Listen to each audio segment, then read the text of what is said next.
To Luis's point, were you surprised we didn't see the substitutions earlier? Probably, but then he's got to think about who do you take off. Right.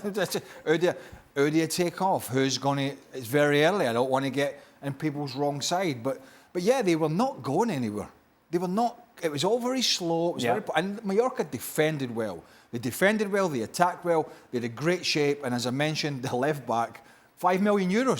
I mean, it was incredible, his performance. His crosses, his defending, his work rate. But for Real Madrid, it was... And I talked about this before the game. How would they cope, particularly in the second half, if Mallorca defended deep, lots of red jerseys? How would they cope and try to break that down? And they didn't cope particularly well. Just talk us through a little bit the absence of Toni Kroos and what difference that makes. Does it make a difference? Well, I think it makes a difference, but I still think when they got to the final third, it was too tippy-tappy. Right. It was too a back heel here and a flick here, you know, all that sort of stuff. And it worked for the goal, but it didn't really work again. And so that, you know, I think that's a big part of the problem. They're going to have to figure out what the best front line is and what the best position for these players are. But to go back to that point, there is no doubt Toni Kroos' passing is going to be a miss for them, for sure.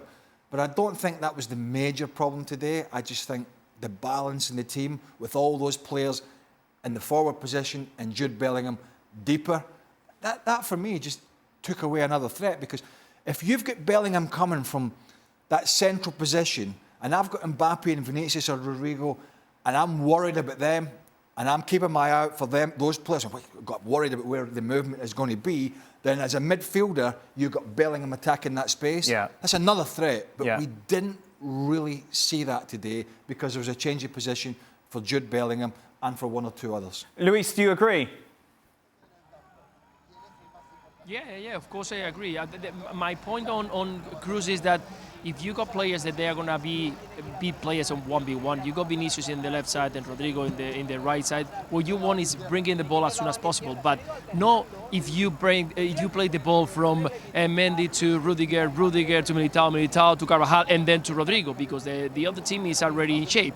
You need to move it quicker. That's why I think that Kroos understood that very quickly. The ball from one side is straight away to the other side, so you isolate on 1v1 in that right side. So I think that that's what is missing today. Tchouaméni was replaced because wasn't giving much into the midfield. Yeah, he does a lot of hard work into the side. I saw Militao and Rudiger very vocal with him because he was losing sometimes the position. So the understanding in that position wasn't also the right one, because Muriqi is a piece of work right there, and he was creating so much trouble. So that's why I'm saying that they are going to miss Kroos, and they need to figure it out. How they're going to do it, I don't really know. That's why Ancelotti needs to continue reading this game. But of course, it's the first game. There is a lot of big work. But I think that today it was a wake-up call for Real Madrid.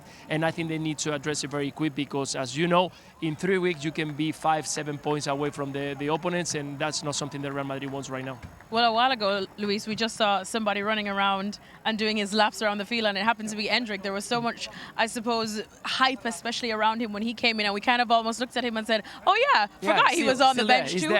Speaking of substitutions, was he someone that you feel like you would have liked to see Carlo Ancelotti bring on today? Do you think he could have made that difference? No, in the end, he's someone that he can make something different. I mean, if you're going to bring Ibrahim, if you're going to put it in the left side just to make 1v1, it's exactly the same what Vinicius Junior was doing. Ibrahim Diaz is very good when he's on the pockets behind the striker and trying to bring the ball, turning around and facing players. So maybe Hendrix could have been a good play. Why? Because if you stick it there, he knows how to hold the ball a little bit and turn around. And it was very difficult to play into the middle with this Mallorca side. It was all about trying to bring the ball to the sides and crosses, because they did so well putting numbers into the middle, knowing that Real Madrid goes there. It was Vini there, it was Mbappe there, it was Jude Bellingham there, everyone through the middle, and it was very difficult. We saw trembling all the time and deflection all the time. So you can be lucky, you can get one and score a goal, but it's not the way that Real Madrid should have go ahead in the game today. Well, Carlo Ancelotti hasn't had to suffer from many headaches recently, but all the new fancy toys that he has to play with in this Real Madrid team is definitely probably going to give him a slight one for now, Dan. And as Craig says, he just still has a couple of things to figure out before they get it perfectly. Luis, before we let you go off to the beach, can you just show us the back of your head? Is there a big singe mark there? No, I can't. I No, can no. confirm. I'm so sorry. I have to He tell doesn't you have that a bald spot. the smell of burnt chicken, it was over there. I've been feeling a little bit think that over was a here bit- crunchy, but I cannot show you that. I'm so sorry. Luis, your I think it was a bit reaction of my. was Oh, there it brilliant. is.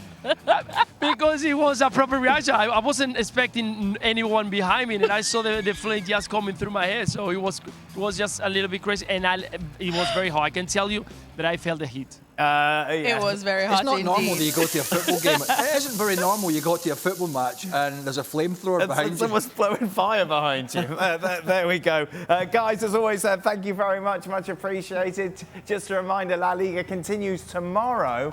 The final two games of the opening weekend. It's Real Valladolid taking on Espanyol, followed by what should be a cracker, Villarreal against Atletico Madrid. Those games back-to-back live on ESPN+.